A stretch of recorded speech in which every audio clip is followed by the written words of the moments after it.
નમસ્કાર, આમ જોઈ રહ્યા છો નેશન પ્લસ ન્યૂઝ. હું છું આપની સાથે હેતલ. માંજલપુર સ્થિત પંચશીલ વિદ્યાલય ખાતે 77મા પ્રજાસત્તાક પર્વની દેશભક્તિ ભાવ સાથે ભવ્ય ઉજવણી કરવામાં આવી. આ અવસરે આયોજિત કાર્યક્રમમાં વિદ્યાલયના ટ્રસ્ટી, આચાર્ય, શિક્ષકો તેમજ મોટી સંખ્યામાં વિદ્યાર્થીઓ ઉપસ્થિત રહ્યા હતા.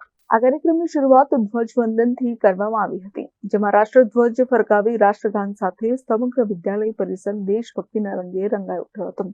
વિદ્યાર્થીઓએ દેશભક્તિ ગીતો, સાંસ્કૃતિક કાર્યક્રમો અને પ્રેરણાદાયક રજૂઆતો કરીને કાર્યક્રમને વિશેષ બનાવ્યો હતો. આ પ્રસંગે વિદ્યાર્થીઓએ વેશભૂષા ધારણ કરી પરંપરાગત ગરબા રજૂ કર્યા હતા. તેમજ માંજલપુર વિસ્તારમાં દેશભક્તિની ભાવના સાથે રેલી યોજાઈ હતી. રેલી દરમિયાન ભારત માતા કી જય અને વંદે માતરમ જેવા નારાઓથી સમગ્ર વિસ્તાર ગુંજી ઉઠ્યો હતો. પંચશીલ વિદ્યાલય દ્વારા આયોજિત આ કાર્યક્રમમાં દેશપ્રેમ, એકતા અને સંવિધાનના મૂલ્યોનો સંદેશ આપવામાં આવ્યો હતો, જે વિદ્યાર્થીઓમાં રાષ્ટ્રીય ચેતનાનો ઉત્સાહ જગાવતો હતો.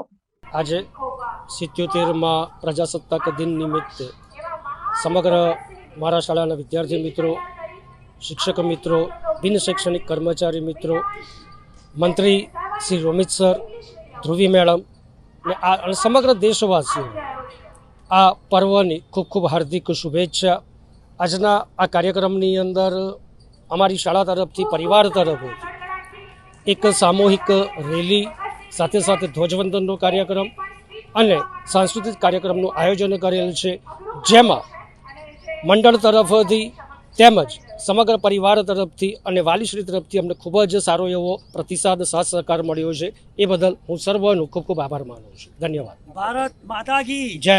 આજે 77th રિપબ્લિક ડે છે આપણો, અને એના માટે મારા વાલીશ્રીઓને, સ્ટુડન્ટ્સને અને બધા ટીચર્સને હાર્દિક શુભકામનાઓ. આજે અમે કલ્ચરલ પ્રોગ્રામ રાખ્યો હતો, જેના અંદર છોકરાઓએ લેઝિમનું પ્રિપેરેશન કરી હતી, ગરબા કર્યા હતા અને ખૂબ જ સાંસ્કૃતિક રીતે આખો કાર્યક્રમ કરવામાં આવ્યો છે. હા, રેલી પણ કાઢી હતી, જે આપણે ઘણા વર્ષોથી રેલી કાઢતા આવીએ છીએ. એ ખૂબ જ ઉત્સાહથી બધા સ્ટુડન્ટ્સે પાર્ટિસિપેટ કર્યું હતું રેલીના અંદર. કેમેરામેન રોનિત પરમેશ સાથે Chirag Patel, Nation Plus News, Vadodara.